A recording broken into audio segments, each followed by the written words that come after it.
A very good evening to you. I'm Adam Blackmore. This is BBC Radio Solent, live from the Mick Shannon Suite at St Mary's Stadium. After a 6-year hiatus for various reasons, the Saints Fans Forum returns and 500 supporters are here to find out more about their club and the key men who run it. Let me introduce them to you. Alongside me, the chairman, Ralph Krueger, a man responsible for changing the culture within this building, who represents the club all over the world and who makes sure that owner Katrina Liebert has a club she's proud of. Executive Director of Football, Les Reed, the man responsible since 2009 for rebuilding the club's footballing structure, for returning the famed Saints Academy to its former glory, for keeping the club at the cutting edge of sports science, and who leads a football recruitment team that is the envy of the footballing world. And last, but not least, the man who arrived last summer during a whirlwind of negative headlines, who shrugged his shoulders at what had gone on before, and who remarkably led Southampton to its best ever Premier League season. He's achieved almost everything in the game, apart from getting a legend card on the FIFA computer game. The manager, Ronald Koeman. Your panel, everybody.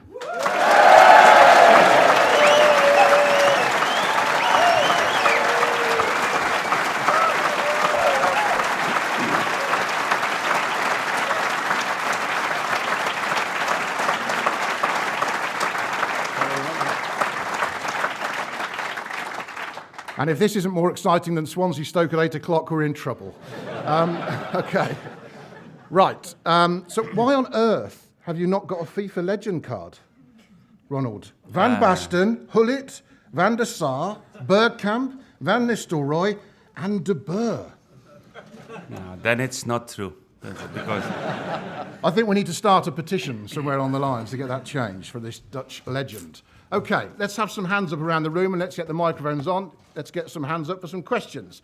Gentleman over there on the far right, where Jenna just skipped over. Sir. I asked Les Reed, when these so-called big clubs come looking for our players, i.e. Sadio Man, we're going to buy him for 25 million. We'll tell him it's 50 and get stuffed.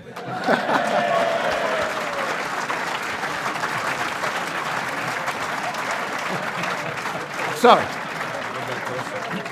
nothing like a nice Under Armour to get the evening underway. The price is set. It's 50 million, Les. Over to you. What do you reckon? 50? 30? Only 50. Yeah. I have to say, tell us about Sadio Mane and how you got hold of him first as a player. Well, I mean, simply, Sadio, like a number of players, was on our radar through our recruitment programme.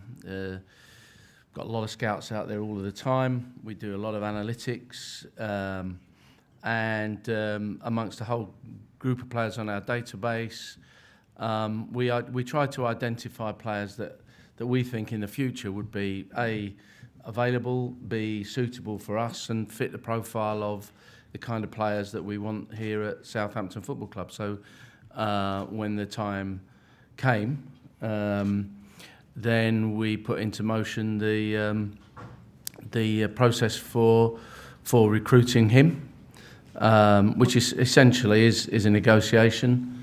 Which went on a while. It went on a while. We expected that. There are clubs who have a certain reputations. Red Bull do trade, and they do try to bargain, and they'll keep it going. But we just stuck to the strategy, and we were convinced we were going to get him in the end. I guess this is about strategy, Les, because what the gentleman's really saying is what happens if somebody comes in with a massive bid that triples what you paid for him or something. It's something you'd have to consider, isn't it?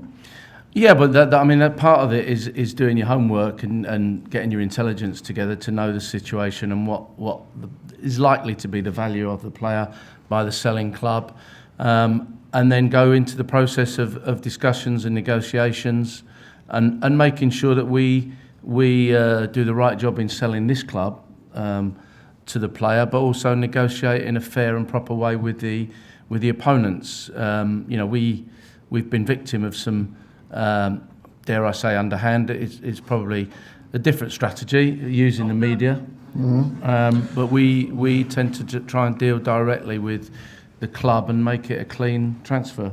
Ralph, you said to me in the summer, we know who we are. Now, when it comes to transfer strategy, this is the most important thing for everybody, is who is Southampton Football Club? Is there anything wrong with making a big profit on players? Isn't that what you have to do? as a club this size or not? Well, first of all, welcome to everybody. We're really pleased to have 500 people here in the room. You're representing hundreds of thousands of Saints fans, and to the people on the air. And I think, Adam, really above all, we're really clear about who we are. In the last few years, we've evolved into a very transparent club. I think everybody in this room knows the values that we are not only speaking about, but we're living. And in the summer times, we have an unbelievable lead with Les combined with Ronald, doing a very difficult business in a difficult market, but always sticking to what's best for the club and the principles and values that we need to stick to. You know, so it's not about making money or not making money. That's a byproduct of what we do, and that's to produce a great football club and a good product on the field for our fans, which is the most important entity that we have. Just to try and get a flavour of everybody here, I'm actually fascinated. If I ask for a show of hands, who would, and I'll put it bluntly, who would rather not sell players to make a massive profit, have more debt, but feel you've got a stronger squad, as opposed to making the profit, finding other players, I mean, which is firstly what the club does. So who would rather have more debt and better players? Okay, so I'd say a large minority, a medium minority. Gentleman over there, or a lady there, whoever's with Kane. Sir. Tommy Geddes from Winchester. I'm pretty happy with the management of the team. I'm pretty happy with the management of the club these last few years. I've got a question about strategy, however, which I don't understand. If, for example, come this January, we were within shouting distance of the top four, does the strategy of the club allow you to heavily invest in the team at that stage and take a punt on going for the top four, or would you repeat what we did last year? Les.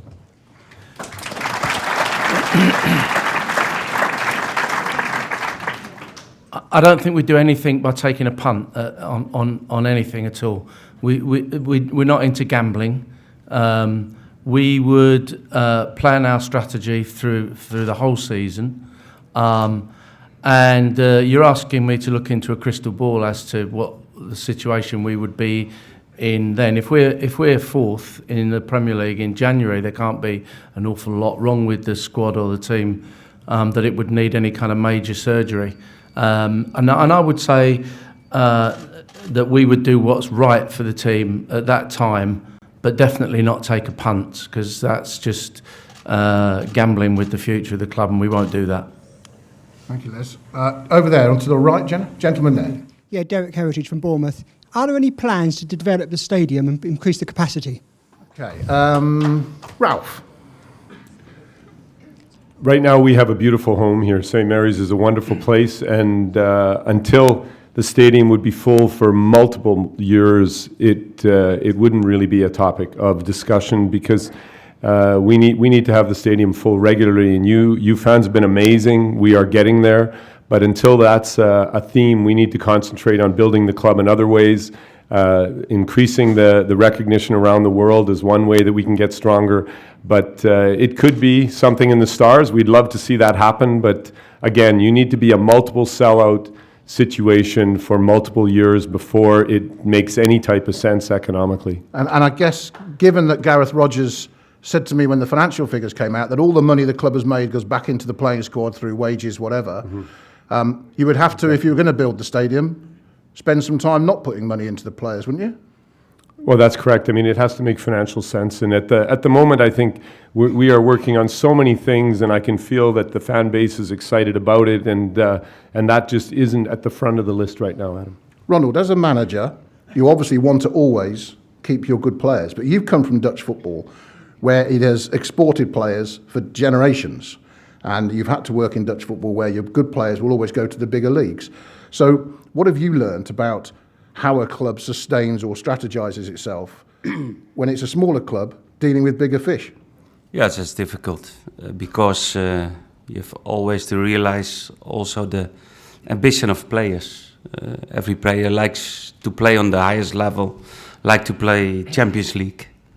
And we hope one day that we can compete against the big ones in the Premier League.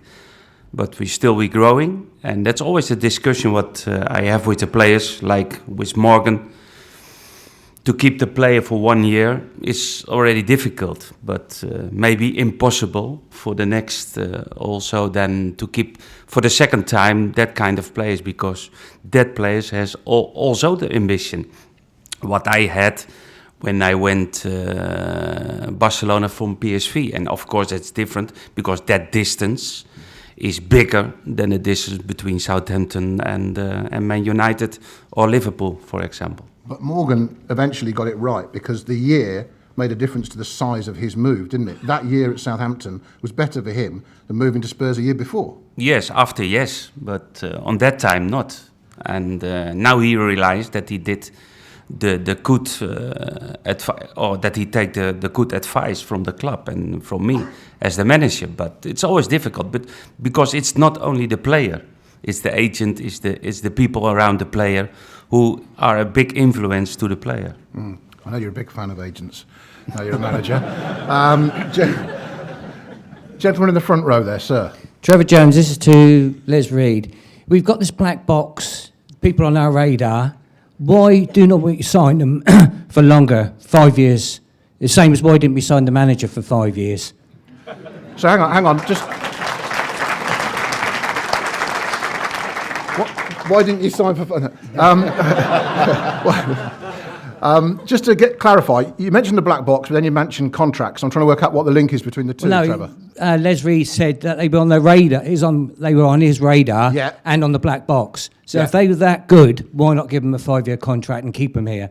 Okay, contract lengths. Yeah, I mean, it's a very important subject. We try to have a long-term strategy here, which takes into account the length of a player's contract, the player's age, the player's future potential and value, against the revenues and the money that we can spend, both under financial control rules and also on the budgets and the projected forecast for budgets. It's a complicated situation, and what you can't do is you can't gamble your future finances over 5 or 6 years. We would love to sign players for 5 years if they would accept a 5-year contract, but they'll only accept a 5-year contract on the basis that is an escalating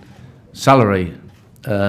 So all clubs face the same situation in that I can't gamble the club's finances in 5 years' time and find that we don't have the money to pay all those salaries. And you'll know clubs, and you'll see clubs that do that and then end up having to sell the players, cut price, don't get the value on them simply because they've got to balance the books. So where we can, we do. When we sign young players, we do it on the longest term contract we possibly can, and we know that we will renew that contract before it's up. But we now see teams in lower, former Premiership teams in League One and bottom end of the Championship, whose big mistake was gambling their future on salaries and wages, money that had not come in yet, and that's always very dangerous. So we try to keep it as tight as we possibly can. We've always said we will always invest money that we make back into the squad, and we've stuck to that. Whatever we can put back into the squad, we will. There is an issue under financial control rules, which is that I don't like to call it financial fair play. I think it's financial unfair play in that we can't raise our salaries and therefore the money that we put into our contracts as much as the top 4 or 5 clubs can, because the rules only allow you to increase it by a certain amount every year, and if we hit that ceiling, we can't do any more, and that ceiling for us is a lot lower than those clubs who are already paying significantly high wages because it's done on a percentage of the previous year's budget. So we have to do it little by little, gradually building and making sure we keep an eye on the long-term future of the club. Or perhaps you find a long-lost relative who owns an airline or something, who sponsors you for millions of pounds. That'd be nice. Let's go over to our left there. I'm Elijah from Curdridge, and this is a question for Ronald Koeman, but who is his favourite football player who still plays for Southampton now? Cool.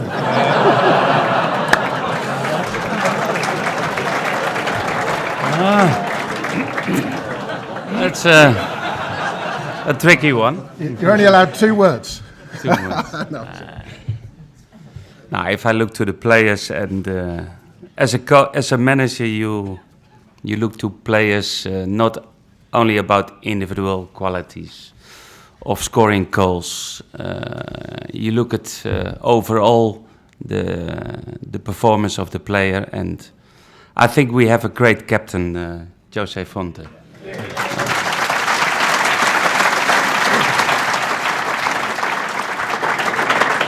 Finally, he scored a goal.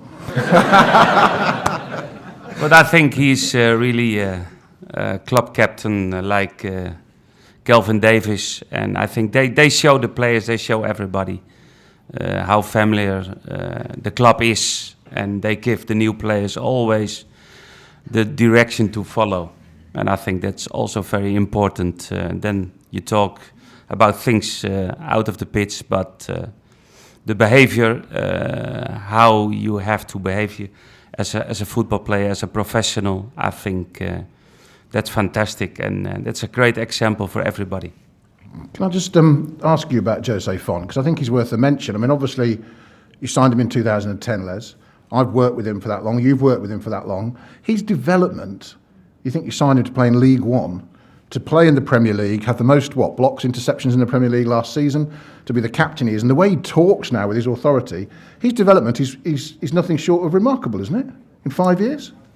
Yeah, I mean, Jose's a great example of what we're all about. You know, we're widely recognised for player development with regard to young players and growing young players and improving them. But we actually have quite a good track record of improving more senior players as well. You know, and where we can't find a player to fill a gap through the academy, that's really when we go and invest outside. And what we try to do is invest in players who show the same profile as if they'd come through our academy, because then there's a lot more to come. You know, Sadio Mane, Victor Wanyama, relatively young players coming to this club and getting better every year. And Jose's been a prime example of that.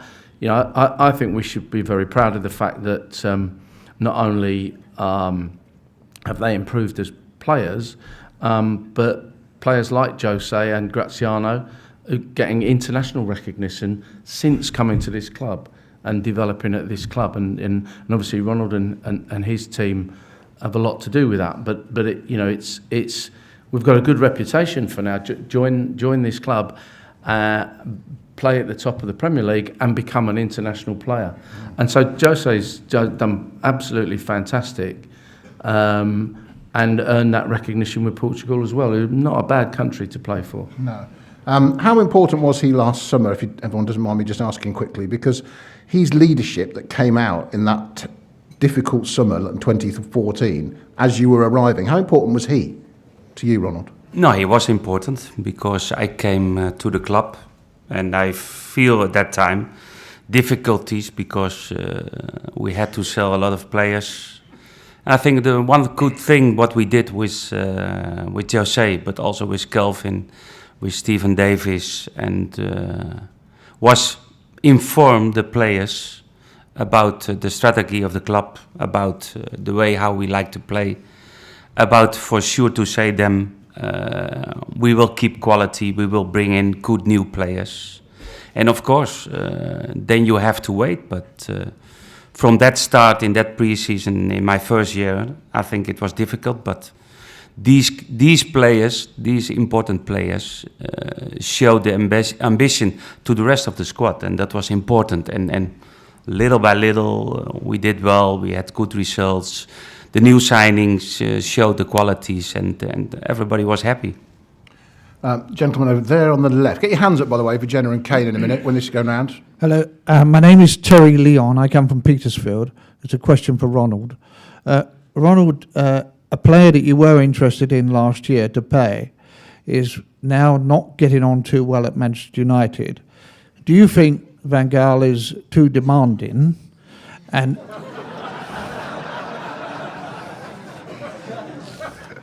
and if Depay did come onto the market, would he be a player you would be interested in the future? It's true that we were interested in Memphis Depay last year, but already we heard from his management that he want to stay 1 year more in Holland, and then maybe to take the opportunity to play for a foreign club.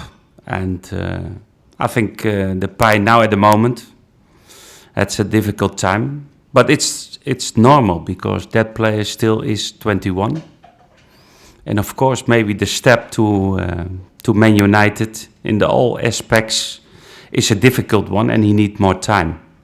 And if one day he will be on the market, I'm interesting, yes, but I don't think so because I believe in that player. It's a difficult moment at this stage of the season, but still young, he has to improve a lot, and he will go through all these difficult moments. Lady in the front row. Maria, just wondered if you have another 5-year plan. Oh, okay. Where do you want us to be in 5 years' time? Right, so let's just clarify for everyone. The first 5-year plan was 2009-2014. Is there a second 5-year plan, or we started another year difference? What's the plan, Les? Oh, I Well, how long's the plan? That's a brief answer for you. mean, the 5-year plan's 5 years long. There is a 5-year plan. How long is a 3-year plan? Yes, there is a 5-year plan, and it's a whole club plan, and it started over last summer, or towards the end of last summer, where we got all the staff together, and Ralph might be, the right person to sort of supplement this answer, but we had a 5-year plan where we consulted all of the staff and just said, look, what do you want to achieve? What can we achieve as a club? If we want to move forward on the football front, we have to increase our revenues. We have to, improve a whole load of stuff off the field. So how are we going to go about it? Is everyone buying into it? And after a couple of months of doing a lot of hard work, and a lot of people in the club putting a lot of hard work, we came together with a marketing plan, a financial plan, and a football plan that will take us through the next 5 years. Ralph, being North American, there is an outward-looking strategy which I'm always impressed with sports clubs and everything, the way they use the media in North America, everything else that goes on there. And therefore, your part of this 5-year plan, surely, with your external contacts, is enormous, isn't it? Because if this club is going to keep growing, yes, the money from the broadcasting keeps going up, but you want to have an influence outside of where it's been. I mean, that's a big part of your role, isn't it? Mm-hmm. Yeah, first of all, to add to the 5-year plan of Les, in this room, right here where you're all sitting, in March 2014, we had a staff meeting where the staff had exactly that which Les said. They had a voice and we had interaction with them to begin the journey that we're on now. So that was really an inclusive situation. And just so you know, you're in the room where it all began.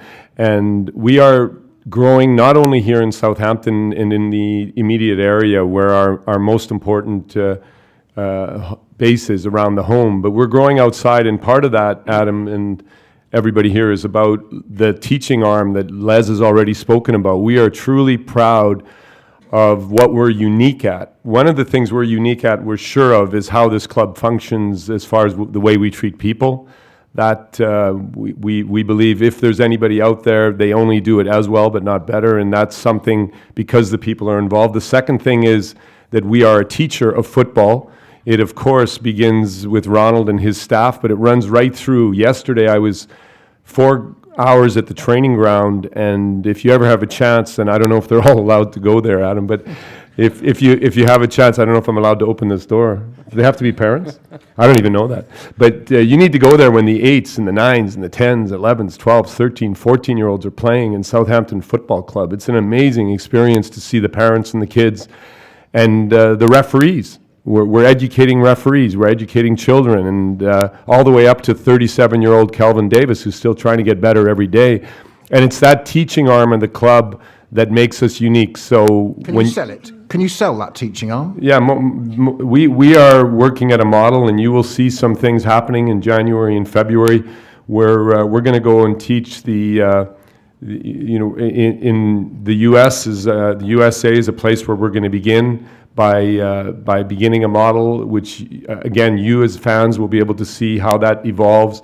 We believe we can teach the game of football. It'll help us to grow financially, give us a stronger base upon, in the end, we will never forget that the final product on the pitch, out there with Ronald and the team, that is our main priority. So don't think if we're out in America doing business, we're going to forget about the most important thing that you care about too, and we understand that. But I think it's interesting for you to know that we're out there growing the club so that we have the opportunity to compete, so that we can dream about Champions League, and not only dream about it, but get there in the near future. And the teaching arm of it is really a foundation that we are extremely proud of. Thank you, Ralph.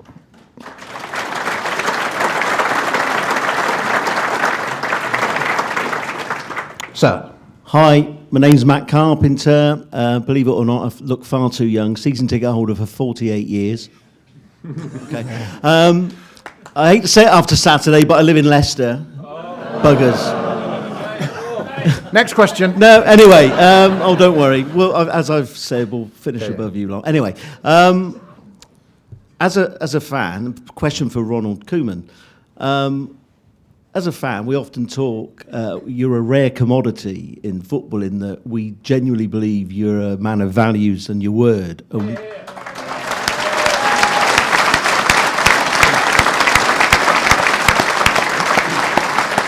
And we honestly believe that you'll do at least 3 years. And I hate it because, I love Adam Lallana. I know he gets stick, but I love him to bits. I love Morgan. I can't deny them playing Champions League football when we're not at that stage yet. So if you go after 3 years, we would wish you all the best, be it there's no bigger club than Southampton, but a club in the Champions League, or going and manage in your country one day, because we know you do brilliantly. We're now coming to my question, and it's a bit of a crystal ball.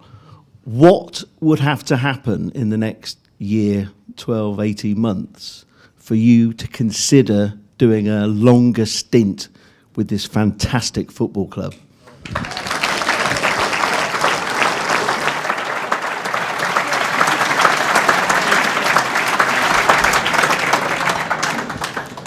Be happy as I am now. And that means that to work with a great club, to work with good people, to develop the team, and still to have the belief between the technical staff and the players to go on. I think that's the key word to continue or not.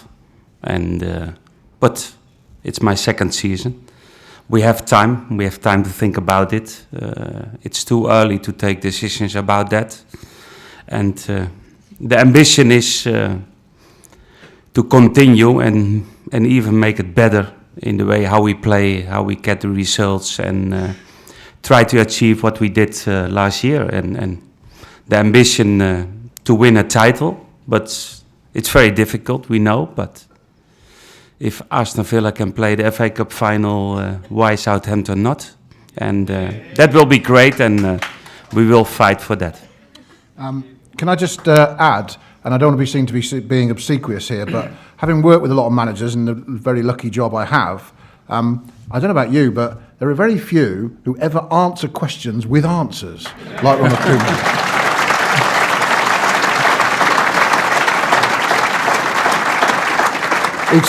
It's so refreshing not to get told that every injured player will be decided about on Saturday morning and we won't find anything out in between times. So thank you for that, Ronald. Question over here. Yeah, it's Nick Hodge here from Southampton. First, as a statement for Ronald, please don't get injured again. The results did turn down when you weren't able to stand on the touchline. That's just a statement. Ralph queued me up fairly well earlier on the basis that it's pretty obvious that part of the club's drive and strategy is to build the commercial revenues. And certainly you were saying, Ralph, that an important part of that is your international duties around the world, bringing in other supporters, etc. Everyone in this room loves Southampton Football Club, probably in some instances slightly more than we should. I just asked the question, do you feel the fans' loyalty is given back? And that's meant in the sense, simple things, for example, the 10% off voucher with your season ticket. It's suddenly a single purchase, where it used to be perpetual purchasing.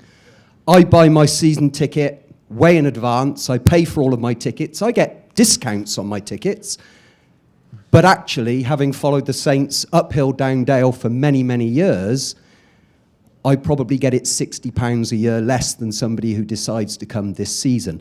I just wonder whether there is some kind of loyalty scheme, perhaps, that could be built up, because my love for Southampton is total, but some ways doesn't appear to be quite paid back as it should. Are you doing?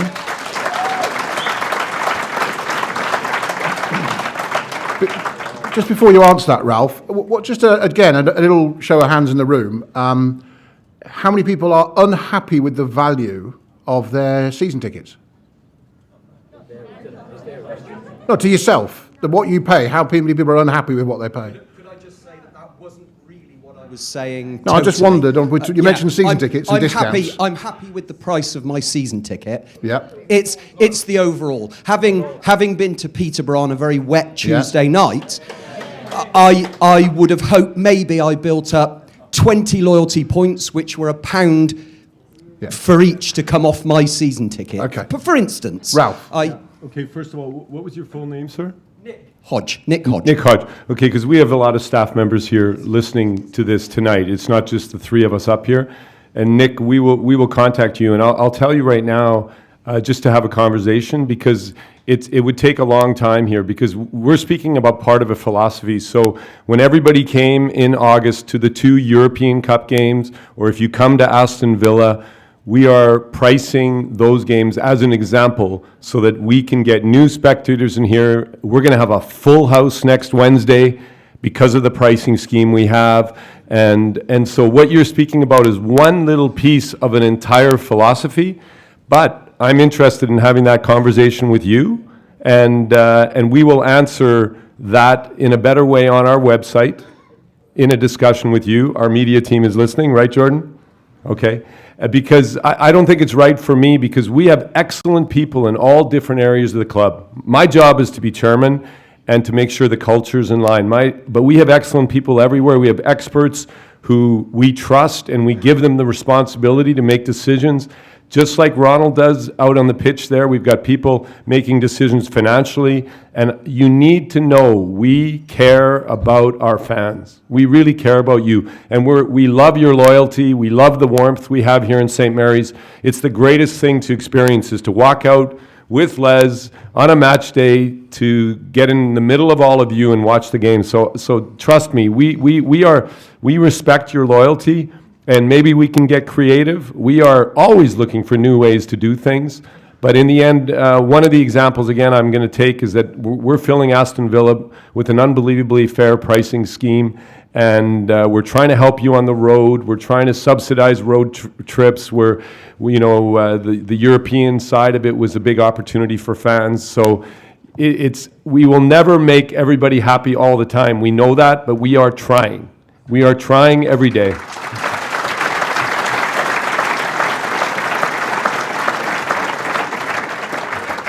Right, I can see plenty of hands up here, but before Kane starts getting his head up like a periscope to have a look around, let's take this gentleman at the front. Hi, my name is Safi. Firstly, I want to thank Ronald, Les and Ralph. You've brought stability to this club, and you've been really fantastic, so thank you very much for that.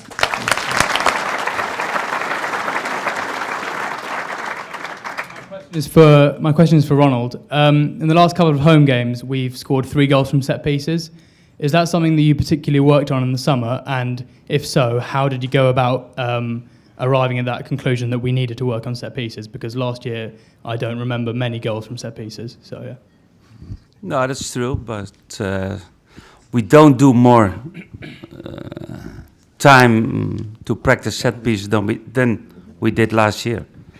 And I think we have a very good record against us. I think it was the best in the Premier League. Only 2 times out of a corner kick against us, but the second situation, and not the first header or shot out of a corner kick against us. But every week, 1 or 2 days, we do sessions, time in sessions, and attention to the set pieces. And I hope that we will continue what we did in the last 2 games about set pieces, but it's an important part of football, and it makes winning games. You can lose if you're not good defending the set pieces, and we realize it's a very important part of football. Everyone loves a goal-scoring centre-back, don't they? Of course. Can I just ask you, just to carry on that, I think you've scored more headers this season already than the whole of last season, off the top of my statistical brain, which is dulled at this time of night, but I think you've already scored 5, and I think you might have got 4 last season. So is that thing about crosses, is that slightly more direct? Is that the players under instruction to, want of a better phrase, stop messing around so much and get the ball in? What is it? We try to play at the back, but it's not always possible. It's depending pressing of the opponent if you can play from the back or not. And of course we have, with Pelle, we have a very good header, a striker, and we need crosses because that's difficult for defenders. And always we do 1 time a week unit training, and then we take a group and we have the attackers, we have the midfield players, we have the defenders together, and really to give them really that attention and what they can expect in the game of Saturday or Sunday. And that's, I think, a very important thing to do, separate sessions with in unit training, because then really you work with the attackers together, and the understanding between them is very important. Right, you've learnt something as well. Thank you. Jenna's got someone over there. Sorry, I see the hands going. We'll keep getting around, you promise. Hello, Keith Calloway from Hedge End. Lifelong supporter of Southampton, love the club to bits, and like to say you're doing a fantastic job at the moment. Now, I have a question. It's great to see that Southampton are doing so well and growing globally as well, which is amazing. But the question I have, I run a very small business locally, and of course it would be my ambition to want to work with Southampton Football Club just as a local business. But what we found is since when Cortese come in, a lot of doors slam shut to fans. Things change with season tickets and disability and so on and so forth. But it also slams shut to a lot of the smaller businesses. And I guess my question is that it's great to see Southampton attracting global brands now, but are you still accessible to a local business like mine? Right, let's not beat around the bush. We all know, most people in this room, that there were, I know of well-known local businessmen who tried to sell the benefits to the previous chairman of connecting with the local business community a lot, and they weren't always successful. So that's really important. Since you've arrived, part of the reason you came on the board, Ralph, would be that, wouldn't it? This local business thing has to be enormous, doesn't it? Of course, we will never forget where home is, and our commercial department is just in still baby steps. Where the football in the club was extremely healthy and in a good place a couple of years ago. Our general commercial philosophy and the commercial team wasn't, and now we have built already a core of excellent people who will always keep an eye on local business. And also you, Keith, was it? What's your full name? I'm not inviting everybody out for dinner here, but Jordan, you got that? Keith Calloway? Yeah. Those are 2 interesting conversations, Keith. I would like to continue that conversation with you and speak to you and hear your opinion on what's a good way to make sure you're included in the future, because you can never forget where you come from.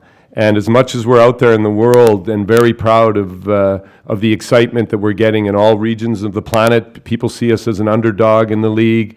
They see us as a fresh face, and the big clubs can't offer a lot of the things that are coming out of Southampton. So, but we should never forget the people right around St. Mary's within 10 miles of here. You're very important too. So, you and I will also have a conversation. Okay. Where's the microphone? Over there. Just a young lady there. Hi, I'm Sarah. I'm season ticket holder. Just a sort of two-part question. The first part is you're always looking, you said, for ways to increase our commerciality around the world and in the country. What do you think about introducing a Women's Super League team with Southampton? And the second part of that as well is also that there doesn't seem to be a big range of female wear in the shop. We have to have the same shirts as the men do. We pay our season ticket the same price as everyone else, but our shirts don't even fit us to wear around the town. I'm just wondering what your opinions are on that. Okay, that's fine. Okay. It's not only women who can't get their shirts to fit. Why are you looking at me? I'm looking at me. Les, can I ask you about the Women's Super League? Because obviously it's got much more prominence now than it used to have. There are qualification needs and requirements for clubs to actually be able to enter it. The ladies' team at the moment in Southampton is way down the actual pyramid of football. I know that a team down the road have had a strong ladies' team who've tried to knock on the Super League door and been refused. How much is that part of any sort of football strategy? Is there a chance that the club could welcome a women's team within the folds of the club? Yeah, more than that. Part of that 5-year plan we were talking about involved lengthy discussions about women's and ladies' football. We've spoken to Hampshire County FA, we've spoken to the FA, and I think there are three ladies teams which have an association or an affiliation with us. But as you say, they are very well a long way down the football pyramid. So it does take it takes a long time to get to Women's Super League level. So essentially, what we've done and where we've started is we've taken over in collaboration with Hampshire County FA the Girls Centre of Excellence. So we will at the moment that's still Hampshire County FA Girls Centre of Excellence. Next season it will become Southampton Ladies, and we will develop it in the same way that we've developed the academy here. And so what we intend to do is we would love to get to the Women's Super League, but we will do it step by step by growing from the grassroots of ladies football through an elite programme for the girls. I was fortunate to be asked at the end of the season last year to present the awards, Hampshire County FA Awards, and I presented the girls who'd got England international caps, or international caps, because I think there was a girl from Wales there as well in the academy. So there's 4 or 5 girls who are at junior level getting international recognition. So we want to build on that foundation just the same way as we've done with the boys. And our ambition at the end of the day will be to have a Women's Super League team playing for Southampton. I didn't know that, thank you guys. Ralph, it's quite a big sport in North America, women's football. Do you want me to answer on the women's clothing? Actually, I do, yes. Okay. Come on. I'm not afraid. Good. I've been married 30 years. I know how important it is to keep women happy. We won't pursue that anymore. And all the guys in the room know what that means. So I just want you to know, where are you? There you are. I just want you to know that that is a conversation that is actually going on actively, and I'm confident to say that Leighton, who's standing in the back there, Leighton, you don't have to put your hand up because then she'll come running to you. But our head of retail, another excellent leader in our company, is definitely listening to you very seriously and will take action. Once again, you all have a voice, and we're listening. So this is another example. But you'll get something in the new year. You'll see. Thank you, Ralph. And Les, thank you for that one. Jenna, where are you hiding? Over there. Right. Hello, yes, my name's Mark Harper and I'm from Southampton. I know the accent doesn't say that, but I'm from Southampton. Basically, I'd just like to say that it's great to have the forum back again. I was here 6 years ago at the last one, and, you know, thank you. We're talking about interacting with the fans. I think if the club were to have regular forums like this with the fans, that would be a massive step forward. But my question's to Les Reed. I have a problem understanding the psyche of the modern day footballer. Maybe you could explain it to me. The whole thing? You're on the cusp of achieving something at a football club, right? And you've got a player who's on a contract, and that contract has a year to run, and that player comes to you and he says, I want Champions League football, right? The problem that I have is, can you not sit down with that player and say, look, you can achieve what you want to achieve with Southampton Football Club? Well, the thing I'm trying to say is, surely with modern day footballers, it's not all about the money. Surely it's not all about the money. I think it is. I mean, wouldn't it be great if it wasn't, Les? But let's be honest, Manchester City and Manchester United pay wages that this club could not sustain. I mean, if I'm taking two clubs as an example, they'll be paying players £120,000 a week, £200,000 a week. That's what he's saying. Why would the players not stay? I think you've answered it. Yeah, I wish there was an answer I could give you, which was about, you know, believe me, and Ronald, you know, mentioned talking to Morgan last year.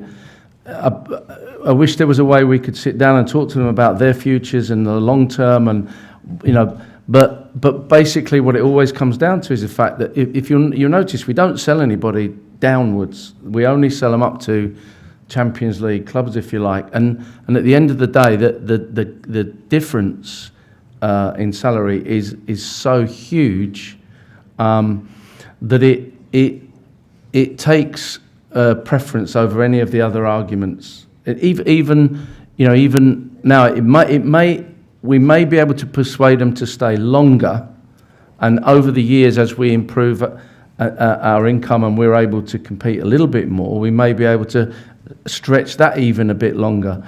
But at the end of the day, even when they say I want to go to play in the Champions League, what they mean is I want to go and play in the Champions League and get all the trappings that go with it. And it's a very difficult one to argue when somebody is offering you 4 times your salary, enormous jumps. It's not a case of just a little bit more or whatever. It's a point where we know we just can't compete. So we have to do the very best for the club in those circumstances. Now they're not all like it, but it's always going to be your best players or the ones with the biggest potential that get these offers from other clubs. So it's difficult, but we're getting better at being able to keep them a little bit longer, and we need to buy time to give Ronald a team that's capable of competing at the top, because the longer we can do that, then we can get more revenues in, and gradually we can build to that point. But it is a bit of a, I mentioned it earlier, you know, it is a bit of a financial unfair play scenario, because we just can't do that. So it's difficult, because I know sometimes, and there are examples of players, not just at this club, but around, who make those moves and then their careers actually plummet. But they plummet on a very healthy pay packet. There was a few brackets opened and closed there by the audience. Can I just add as well, to give you some hope, sir, because I think we all, on the outside, forget that these people are earning their living and trying to make as much money from their career while they can. And we know from poor old Luke Shaw, you know, your career anything could happen to you at any time. But I know, I think, from what I've been told, that at least one of the players signed in the summer came to this football club refusing offers for more money at other clubs, because they knew their career would be better off served at Southampton. And that happened this summer to 2 of the senior players I know about. That's got to be good.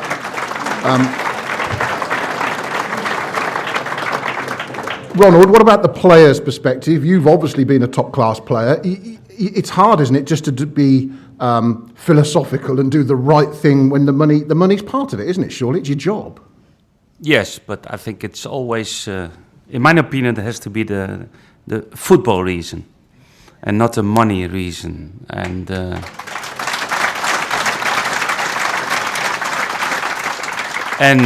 to try to take that opportunity at the right time.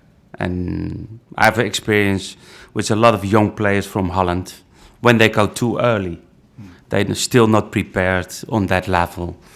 And that's difficult, because that's always a fight between the agent again, Adam. And his career. And his career. You have to choose what is the best for the career. It's not what is the best for your pocket. Right, thank you very much. Gentleman there on the left, we'll try and get around as many. I know you've had your hand up a long time, sir. Hi, Dan Wright from Hythe. This is for Ronald Koeman. Obviously, you've got a bit of history of some of the managers in the Premier League with Jose Mourinho and Van Gaal. Who would you say your favourite manager to face in the league is? In the Premier League, who currently is his favourite manager in the Premier League? Is that the currently, question? yeah. Okay. To face what? Okay, let's just clarify this. To play against, or to know and to respect. To play against. To play against. Who do you like pitting yourself against? Against Mourinho, because he's.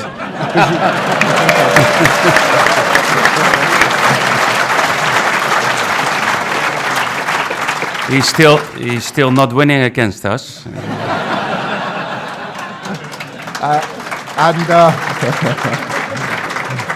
And let's not forget, he's also £75,000 worse off for two of his last three meetings against you. Oh, that's not a problem for him.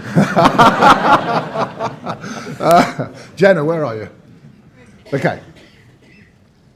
Good evening, everyone. Good evening, sir. I'm Ted Sainty from Totton. Oh, Ted. Hey. I've been supporting Southampton Football Club for over 74 years.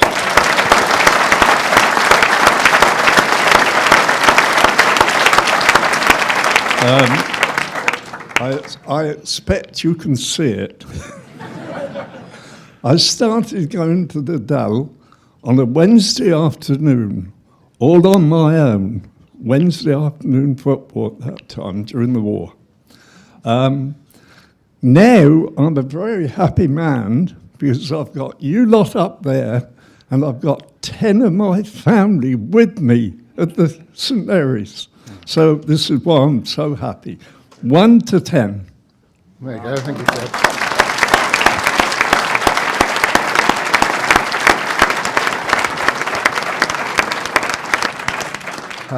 And I'll just add, sometimes I get some amazing messages from people we get to the radio station when we're commentating about their family's history and people who've watched the games or passed away or stuff, and it's always absolutely incredible that it brings you back down to what it's all about, which is, people like Ted. Thank you, Ted, and his family.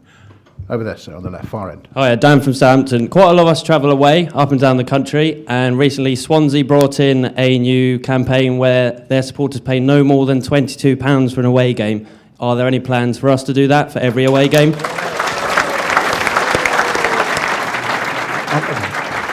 Well, Ralph. I had no idea. Ralph, I think we can wrap this up with a conversation quickly, Ralph, about actually the money in the Premier League, the way the fans in Germany have their ticket prices, of course, the way they've evolved it, the way we haven't evolved it in this country. So limited price for away tickets. Mm-hmm. The Bayern Munich fans protested at Arsenal the other week, which I thought was excellent, the way they did it and their justification for it. Mm-hmm. And because the fact the clubs, everyone thinks the clubs can afford to do this.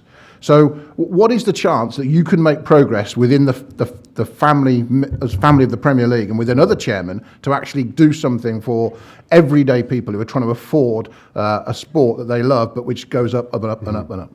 Well, we're doing whatever possible at the moment. I'll tell you the truth. The important thing is we all know how much support we have from our owner, and that our mandate is to build a sustainable model without, as Les already mentioned, borrowing into the future. And right now we're reinvesting what we bring it in the summer, back into the squad. We feel we have a deeper squad. It might be younger at the moment, but over time it should grow to be a strong production for you. And the ticket prices are something we discuss all the time. And I'll tell you, we have Gareth Rogers, our CEO, and his entire team continually looking at what we can give back. And it's a little bit like the question I had already before, and I don't want to give you a political answer. I'm just going to tell you the truth, and that's that we still are running here a business where we don't want to lose money so that you have a good football team over a long period of time. So we need to be responsible, but we will consider, again, your comments here, and we will look at what Swansea's doing, how they're making that possible, and we are doing that every single day as far as pricing, ticketing, and making it affordable for everybody, Adam. It's something that is on our slate, and again, we are really grateful for all of you being here today, as we are every time you come into the stadium. We understand that it's an investment for you, and we're trying to do all we can that you're enjoying yourselves. Is anybody having a good time in St. Mary's lately? Okay, we'll keep working on that. Okay, thank you, Ralph. I will also add, actually, that we are almost out of time, so I might ask my own question. Is there an appetite for another forum in the future from everybody in the room to get? Because I think the three gentlemen in front of us take huge credit for answering a lot of questions they've tried to get through, and I think we've all learnt something along the way. Please put your hands down, because we are just about struggling with time as things stand. Just one final question, Ronald. Very short answer. Just something different for the fans. I've only got 30 seconds. Who's the hardest opponent you've ever played against as a player? The toughest striker you've ever played against? That was Weah from Paris Saint-Germain. I didn't think you'd say that. Okay. Right. George. Ronald Koeman, long answer. Ronald Koeman, manager. Les Reed, executive director of football, and chairman Ralph Krueger. We are just about out of time. Please join me on Sunday afternoon with Dave Merrington up at wherever we are, Liverpool. But for now, thank you very much. Big round of applause to the panel.